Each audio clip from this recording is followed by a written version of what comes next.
শিক্ষার্থীরা কেমন আছো সবাই? আশা করি ভালোই আছে। এটা হচ্ছে জীবন ও জীবিকার রিয়াল প্রশ্ন ও সমাধান। তো সবার আগে প্রশ্নগুলো পাওয়ার জন্য অবশ্যই চ্যানেলটি সাবস্ক্রাইব করে আমার সাথেই থাকো। ষান্মাসিক সামষ্টিক মূল্যায়ন 2024, বিষয় জীবন ও জীবিকা, শ্রেণী নবম। কাজ ক, উদ্ভাবনীমূলক ব্যবসায়িক বিনিয়োগ পরিকল্পনা প্রণয়ন। প্রথম অংশ, পরিবারের জন্য ব্যবসায়ী নির্বাচন। ধাপ ক, পারিবারিক আর্থিক পরিস্থিতি বিশ্লেষণ। প্রথমে পারিবারিক আয়ের সর্বোত্তম ব্যবহার বিবেচনা করে একটি পারিবারিক বাজেট তৈরি করতে হবে। আমরা প্রথমে এর অ্যান্সারটা দেখে নিই।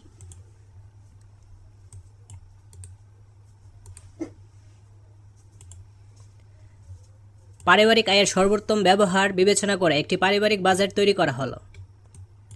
মূল খাত, খাদ্য, উপখাত, চাল, আটা, তেল, মাছ, মাংস, সবজি 10,000 টাকা, ফলমূল 3,000 টাকা, মিষ্টান্ন 1,000 টাকা, বেকারি আইটেম 1,000 টাকা, বস্ত্র, নতুন কাপড় 1,000 টাকা, কাপড় সেলাই 500 টাকা, লন্ড্রি বা কাপড় ধোয়া 250 টাকা, বাসস্থান, বাসা ভাড়া 15,000 টাকা, শিক্ষা প্রতিষ্ঠানের বেতন 1,200 টাকা, শিক্ষা সামগ্রী 500 টাকা, ব্যবসায়ী ধর্মীয় শিক্ষকের সম্মানী 1,500 টাকা, এভাবে গৃহস্থলী, যোগাযোগ ও যাতায়াত, ইউটিলিটি এগুলো দেওয়া রয়েছে। তোমরা অবশ্যই এগুলো ভালোভাবে লিখে নিবে, ঠিক আছে?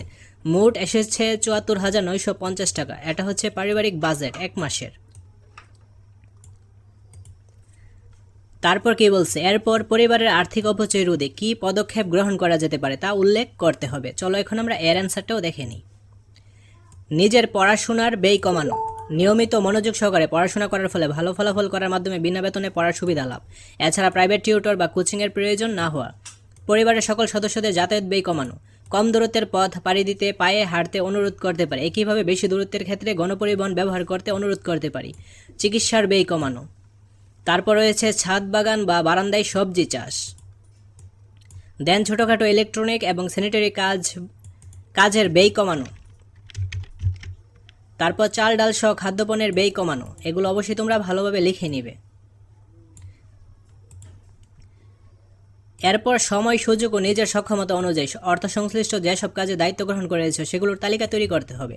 আমরা এখন এর অ্যান্সারটাও দেখে নিব। সময়, সুযোগ ও নিজের সক্ষমতা অনুযায়ী অর্থ সংশ্লিষ্ট যেসব কাজে অংশগ্রহণ করেছি তা উল্লেখ করা হলো। কম্পিউটার টাইপিং ও প্রিন্টিংয়ের কাজ করে পরোক্ষ আয়ে অবদান রেখেছি। প্রাথমিক চিকিৎসার প্রশিক্ষণপ্রাপ্ত ও পারদর্শী হয়ে পরোক্ষ আয়ের অবদান রেখেছি। বাড়িতে মুরগির খামার করেছি। কৃষিকাজ করে বাড়ির প্রয়োজনীয় কৃষিজ পণ্যের চাহিদা মিটিয়েছি। টিউশন করে আয় করেছি। ফুলের বাগান করে আয় করেছি।